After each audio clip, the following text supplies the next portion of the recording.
Good morning, viewers. Welcome to the teleconference session of the School of Social Sciences. We are the Faculty of Library and Information Science, and today we welcome you to the first class on the BLS 03 course, that is Library Classification.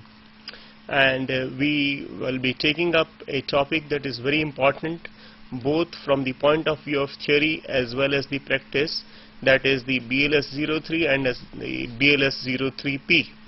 And why we choose this particular topic is because the base of the theory of library classification is postulates, and today we will be talking on the fundamental categories in library classification. Before discussing the topic, I would like to just tell you, and you might be knowing by this time also, that S.R. Ranganathan, the father of librarianship in India, has made a vast contribution in the field of library classification. In fact, when you read the theory of library classification, whatever concepts you read, you see that it has a contribution of S.R. Ranganathan. So this particular concept that we will be discussing today, the fundamental categories 2, has been given by S.R. Ranganathan only. Before discussing the concepts, dear listeners, dear learners, I would like to tell you that there is the book by S.R. Ranganathan, the Prolegomena to Library Classification, that is a classic in this particular area, that gives you a first-hand account of the development of this subject. So I would advise you all to read this particular book. It is available in the 3rd revised edition, and it is being made available as reprints also. So there is no problem as far as the availability of this particular precious document is concerned. So dear friends, before talking about the fundamental categories, a glance through the definition for library classification. And if you see this particular slide, we have given a very precise definition of classification, that is mapping the multidimensional universe of subjects along a single line. So this is how we define library classification. But when you see this particular definition, it appears to be a little too technical. You have terms like mapping, multi-dimensional universe of subjects, and mapping along a line. So what do we mean about these? Mean by these different terms that we are referring to when we are defining library classification? We really are interested in putting the different aspects that are concerning a particular concept or subject along in a uniform way. This is what we mean when we say along a line. The other concept that we are trying to convey when we say putting along a line means that when we study a particular subject, when we try to know about a particular subject or concept, we are doing that in 3 dimensions. A particular subject or concept, when it exists, it has relationships, it has its offshoots along 3 dimensions. But when we are classifying it in library classification, we are trying to map these 3 dimensions along one line, along this particular dimension. So this definition that we have given, it tries to convey to you the complexity involved. That is transforming these 3-dimensional aspects along this particular line that exists. So this intends to convey to you the difficulty that is involved, because we have to transform this like that. And why it has to be done like that? Because it has to be done in that way when it has to be done in a library. And what is it that we are trying to map? It is the different relationships that exists. It is the different characteristics of the subject that exist, that we have tried to represent while we are classifying it. And why we are doing it? Because the purpose of library classification is that a user that comes to the library is able to approach the literature that exists on that particular subject. And when the user tries to approach that literature, that surrogates of that literature, that is the documents, the different kinds of documents that discuss or deal with that literature, they should be present in the library in such a way that all those that are closely related are present in the library close by. Then only it will be useful and helpful to the reader. That is why we try to map these relationships, we try to represent these relationships that exists between the different subjects by way of putting those surrogates also in the stacks or in the cabinets or anywhere else. So that is why we are concerned with all this in library classification. If you see this particular slide, you will find this multi-dimensional universe of subjects that exist. We have tried to explain this, that this multi-dimension means that they have different types of immediate neighborhood relationships. And this I have tried to explain through this particular example that I have given here. Let us just imagine that there is a document that discusses the education of the girl child in India, a historical analysis. Now you see in this particular subject there are different concepts or aspects. One is education, the other is girl child, and India and historical analysis. Now you see that these different aspects that exist in this particular subject, they are having relationships with each other. Like girl. Now this girl has a relation, the concept girl has a relation here with education, has relationship with India, and also historical analysis. So there are different types of relationships that exist. Now if we consider the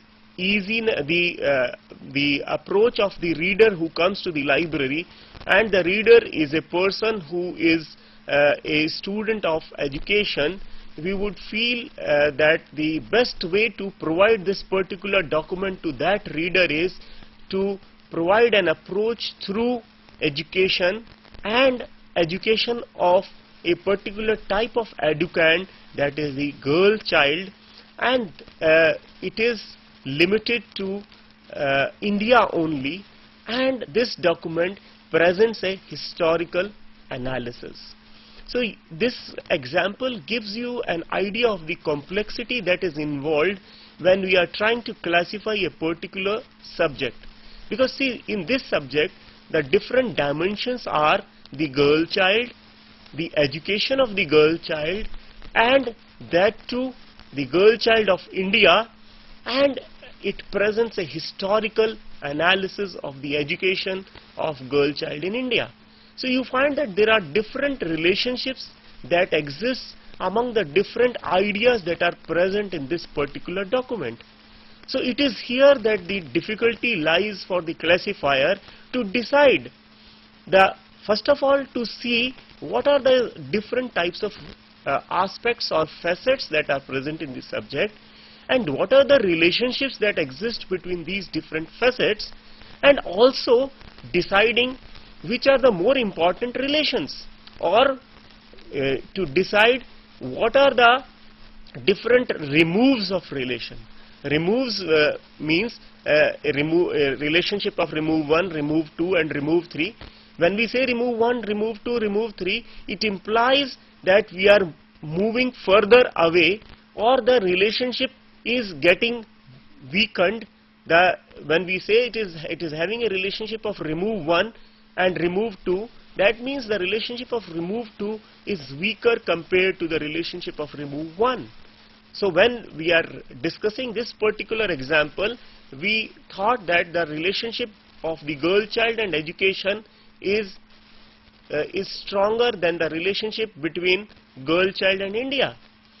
And it may be right or it may be wrong. It depends on the conditions. So if we think of the optimum conditions when we are working in a library that provides services to readers of a medium or lower level, we feel that the remove one should be girl child and education, and India is going to be removed 2 when we are talking of the girl child. So it is a matter of decision that depends on the kinds of readers and libraries that we are serving. So it is how we decide. But this is the position of a classifier, and it is not that difficult. But when you think the position of a classificationist, I think you might be knowing the difference between a classifier and a classificationist. A classificationist is the person who designs a scheme of classification, like the colon classification or the Dewey Decimal classification. These are the schemes of classification. These are the standards or guides that help the classifier to classify the different types of documents. So again the level of the classificationist and the classifier is that classificationist is higher up in level compared to the classifier. So when it is the classifier, it is not that difficult, but when it is the classificationist, he has to think of all the different propositions that exist.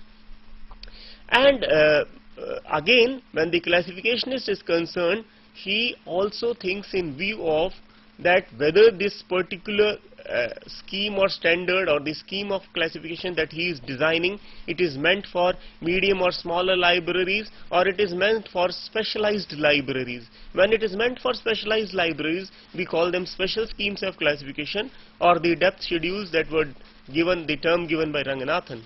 So but when we are talking of here, we are discussing from the point of view of not depth schedules or specialized schemes. So in that sense, this is how we decide the relationships, the immediate neighborhood relationships, or the relationships of remove 1 and remove 2. If you see this particular slide, I have tried to depict what we were discussing right now, that the difficulty in classification is deciding the immediate neighborhood relationships, that is relationships of remove 1 and remove 2 that exist between the different concepts. Now, okay, fine, we have seen that this is the difficulty, but then what is the solution? That also one should know. When we think of the solution, if you see this next slide, you find that we have given the answer to this also. The answer lies in this, that you see that we have to descend from the phenomenal level to the seminal level. Now what is, the answer lies in the seminal level, but before going into the seminal level, let us see what is the basic meaning of phenomenal and seminal. Again, if you see this point 2, you find that phenomenal level refers to the concepts derived through the senses rather than through the mind, whereas seminal refers to original ideas lying at the root. This is the dictionary definition that I have tried to give, that phenomenal is what we see, the physical world or senses, and seminal basically means the idea lying behind that what we see. That is what is meant by seminal. I give you an example, like there are concepts like unity. Unity means one, unity means many other things also, but these many other things that when we say unity are what we see them as their forms in the physical world, but behind them the concept is unity, that is one. That is what is meant by seminal. Like when we say unity, it could be world, it could be God, we say it is one. So this world or God are the phenomenal level things, but the concept of one behind them is what is meant by the seminal level. So this is what Ranganathan says, that when we are involved in this difficulty of classification, this difficulty lies because we are looking at the phenomenal world, because of the different representations or forms that the concepts take place, and they are given different names and different terms when we are discussing them in different subjects. Like for example, I give you another very simple example, that when we say shortcoming or problem, the same thing when we are talking of in medicine, we call it disease. This disease, when we talk of in society, it is a social cause or social evil. So these are different forms of the same concept, and these forms are in different subjects or disciplines. But the basic idea behind all of them is one, and that is what is meant by seminal level. So this is how Ranganathan has tried to simplify this problem of the relationships and the various forms of subjects and the multidisciplinary and the various interactions that exist between them. They can be simplified if we take them and view them at the level of the seminal level that we were discussing right now. And it is here that he has given the concept of fundamental categories, the topic of our discussion. So when we are talking of fundamental categories, it is basically a concept at seminal level. This is how he has tried to solve this problem of large number of subjects, large number of concepts, ideas that we have to tackle when we are trying to classify this universe of subjects. The universe term itself implies, conveys largeness, hugeness. So we have to tackle this hugeness, largeness, and the hugeness also in terms of the relationships that are existing between the different ideas and concepts. So it is, the resort is seminal level, and it is here that he has given this concept of fundamental categories. So if you see this slide, you find that this is what we have said in this slide also, that you keep descending down from the phenomenal to the seminal level till we are left with some basic ideas, and these seminal ideas cannot be proved to be right or wrong. They can be postulated and used for classification. So we have another term here, that when we are talking of seminal ideas, there are certain postulates, and these postulates exist in classification. Before discussing these postulates, again a dictionary definition for postulate. It implies, it is to assume as a premise or axiom or taken for granted. That means it is something that we do not prove to be right or wrong. We just assume, or we just take it as true. And an example of this is, as we have all remember in our mathematics geometry classes, we had known earlier that no two parallel lines ever meet. We never had seen that. We were told that that parallel lines never meet, and we always accepted that, and that was a postulate in geometry that we were using. Similarly, after some time, this was given by a mathematician, Euclid, and after some time this was contradicted. After some centuries, it was contradicted by Gauss, and he says no, the parallel lines meet at both ends, and it was taken as true. And there is a whole philosophy that was given by Euclid and called Euclidean geometry, and similarly a whole philosophy that was given by Gauss, and it has been taken as Gaussian philosophy, Gaussian geometry, and both are studied. Now why do we give postulates? Okay, fine, postulate, we have understood that it is something that we assume, and we take it to be true, and we cannot prove it to be true, but we assume. But then why a postulate? Again, if you see this particular slide, you find the answer that they are helpful in the study of the subject. They help us in the development of the subject, and they may change with time also, as we have just given an example here of the change of postulate with time, the Euclidean and Gaussian example that is there.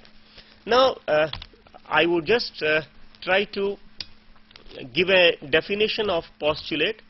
That definition we have seen. I will just try to tell you that how postulates are there in library classification. and this is the slide that shows that Ranganathan postulated that there are 5 and only 5 fundamental categories. You might be wondering that we have not discussed about fundamental categories and we are talking of postulates. This was done intentionally so as to tell you that he said that there are 5 and only 5 fundamental categories. He gave some other postulates also to develop the discipline of library classification, but regarding that we will discuss in our next further sessions that we have. But regarding fundamental categories, the postulate that he gave was that there are 5 fundamental categories. Now you might be wondering why all of a sudden we have been told that there are 5 fundamental categories. What is the basis of this particular postulate? How all of a sudden he says there are 5 fundamental categories? Did he see them or out of experiment or what? The answer is that, as he said earlier, that it is, you have to go down deep into the seminal level. It was on the basis of the study of subjects, on the basis of study of disciplines, that and whenever you postulate, there is a lot of intuition also that is involved, that he postulated there are 5 fundamental categories. And at the same time he also said that it's not a universal truth. You may have 6 or 4, 10, 3, any number, but that does not mean that it goes on like that. It has to be, because the purpose of postulating is finally to map this universe of subjects in the form of a library classification. So when he postulated there are 5 fundamental categories, he basically, on the basis of this postulate, developed a whole scheme of library classification that goes in the name of colon classification, and for that scheme he classified literature, and that classification was a helpful order for users. So basically the purpose of postulate is to present the knowledge, literature, documents in a library in a helpful order. Helpful order means that helps our users or readers to lay hands on that literature, use that literature. So it has to be that. So if the postulate of 5 fundamental categories develops, results into a helpful order for the readers, it is fine.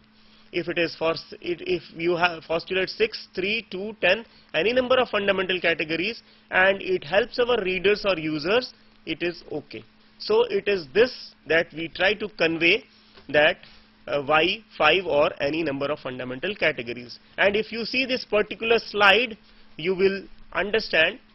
We have said that if this question comes to us, why fundamental categories, why not less or more, and this is what we have tried to discuss right now also. And to quote Ranganathan, we have said, Ranganathan also said, there is absolute freedom for everybody to try it out. A person may be fond of 6. He may, so in case he is fond of 6, he must classify on that basis some thousands of assorted articles. If they produce satisfactory results in arranging the subjects of the articles along a line, that postulate may be accepted. So this is how it goes. Now what are these fundamental categories? Before discussing these fundamental categories, I would like to tell you that fundamental category is, if to understand this term, we should not see this as separate terms, fundamental and category in a dictionary. No, it is not like that. It is a compound term. It is not to be taken as fundamental and category separately. It is defined by enumeration. It is the base idea into which all the different concepts can be broken down. That means the whole universe of knowledge, whole universe of subjects that we have, if we try to categorize, if we try to group the different concepts of this universe of subjects or concepts, these can be grouped or broken down into certain basic ideas, and these basic ideas are nothing but fundamental categories, and they have been named differently as personality, matter, energy, space and time. Again, please don't try to confuse these personality, matter, energy with these terms existing in physics or metaphysics. No, these are not those. Basically, Ranganathan was a mathematician, as we all know, so he had used a number of terms that were scientific, but he has tried to define all these by enumeration, and we will be discussing all these one by one. So till now we have understood that why this concept of fundamental category was given, because we were in a difficulty. There were lots of ideas to be handled taking different names and forms. So what we thought was that the answer is to go down deep into the seminal level, and at the seminal level we named that all these concepts that are existing, we would try to break down into certain basic categories. We named them fundamental categories, and these fundamental categories are the ultimate of the different concepts. The different concepts have to be arranged or grouped into these, and he named these fundamental categories as personality, matter, energy and space and time, and these have been generally denoted by PMEST. Ranganathan used the term initionym for this PMEST, and you see this particular slide, you find that these PMEST have been put in this particular order, and this order is nothing but an order of decreasing concreteness. Personality being most concrete, matter less concrete, energy still less, space still less, and time is the least concrete. Now, how to identify these different fundamental categories, that is PMEST? Again, while trying to identify these fundamental categories, it is generally done in a reverse order. Reverse order means, first of all, we try to identify time, which is the easiest to identify. It is easiest to identify because as we all see time around us, it could be a year, decade, century, millennium. It could be the concept of day and night, century or day or night, summer or winter, or even wet or dry time. So these are all different concepts that are manifestations of time. Manifestations of time means when we are talking or discussing a particular subject, if in that subject we find a concept that is denoting time. Like for example, I give you a very simple example, India, the history of India during the ancient time. Now here ancient time is a concept that belongs to the fundamental category time. Similarly, I say library development in India during the 20th century.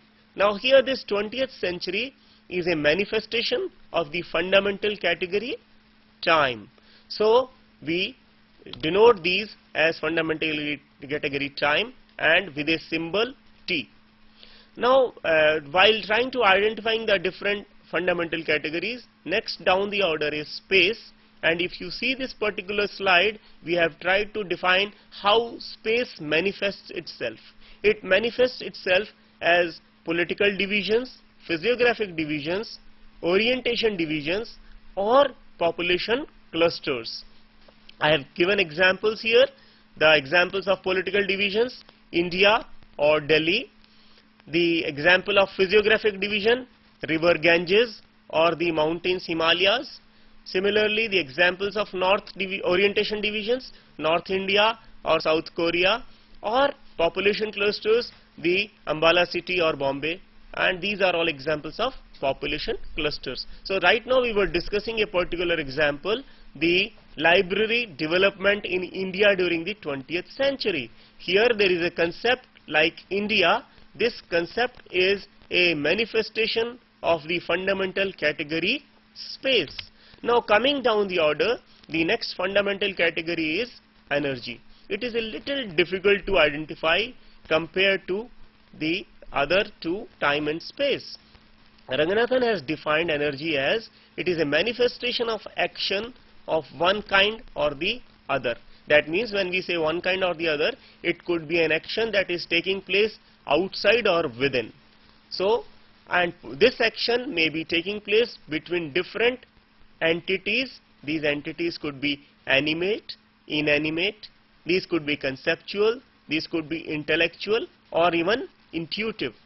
And examples of this fundamental category energy are treatment, harvesting, construction, maintenance. These are all different concepts that could occur in subjects. Like I give you an example here, the surgical treatment of blood cancer. Now here the surgical treatment is a manifestation of the fundamental category energy. Or I give you another example, maintenance of national highways in India. Now here maintenance is a manifestation of the fundamental category energy. So this is how we have tried, we should try to identify the different concepts and see what are the different manifestations of the fundamental categories. The next fundamental category is matter. Now matter, as we understand, it manifests itself as matter property. I will explain you matter property, matter method and matter material. Matter material we all see around us. It is the easiest to identify.